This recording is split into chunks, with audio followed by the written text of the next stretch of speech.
రీసెంట్గా నేను ట్విట్టర్లో ఒక పోస్ట్ చూశాను. అందులో చాలామంది పవర్లో ఉన్న గవర్నమెంట్ని అంటే బీజేపీని క్వశ్చన్ చేస్తున్నారు. అది చాలా మంచి విషయం. పవర్లో ఉన్న ఏ గవర్నమెంట్ అయినా సరిగా పనిచేయకపోతే నిలదీయాలి. కానీ అప్పుడే ఒక వ్యక్తి నరేంద్ర మోడీ ఎలక్షన్లో గెలిస్తే ప్రతి ఒక్కరి అకౌంట్లోకి 15 లక్షలు వేస్తా అన్నాడు. నా 15 లక్షలు ఏవి అని అడిగాడు. అతని మాటలు విని నేను ఆశ్చర్యపోయాను. ఎందుకంటే బుద్ధున్న ఏ వ్యక్తి కూడా, ఏ పొలిటీషియన్ కూడా 15 లక్షలు మీ అకౌంట్లో వేస్తాను అని చెప్పడు. అది పాసిబుల్ కూడా కాదు. అంత డబ్బు మన దేశంలో లేదు. మరి అలాంటప్పుడు మోడీ గారు నిజంగానే ఆ మాట చెప్పారా? ఇప్పుడు తెలుసుకుందాం. ఫస్ట్ ఆఫ్ ఆల్, నేను ఏ పార్టీకి చెందినవన్నీ కాదు, నిజాలు మీకు తెలియజేయడమే నా ప్రధానమైన ఉద్దేశం. మోడీ గారు బీజేపీ గెలిస్తే ప్రతి ఒక్కరి బ్యాంక్ అకౌంట్లోకి 15 లక్షలు వేస్తాను అని ఎప్పుడూ చెప్పలేదు.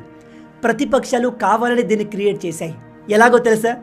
2013 నవంబర్ 7వ తేదీన మోడీ గారు ఛత్తీస్గఢ్లో ఒక స్పీచ్ని ఇచ్చారు. అందులో అతను ఏం చెప్పాడంటే, విదేశాల్లో ఉన్న నల్లధనం మొత్తం తీసుకొస్తే ఫ్రీగా దేశంలో ఉన్న ప్రతి బీదవాడి అకౌంట్లో 15 లక్షలు వేయవచ్చు అని చెప్పాడు.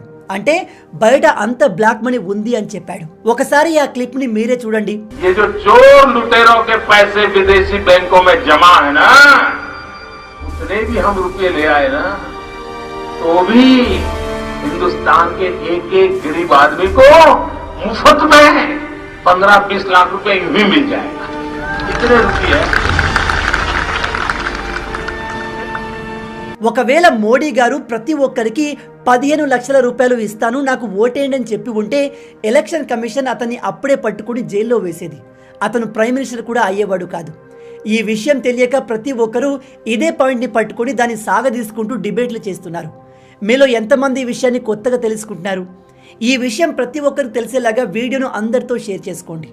ఇలాంటి ఇంకేమైనా విషయాల్లో మీకు క్లారిటీ కావాలంటే కింద కామెంట్లో అడగండి. నెక్స్ట్ వీడియోలో ఎక్స్ప్లెయిన్ చేస్తాను.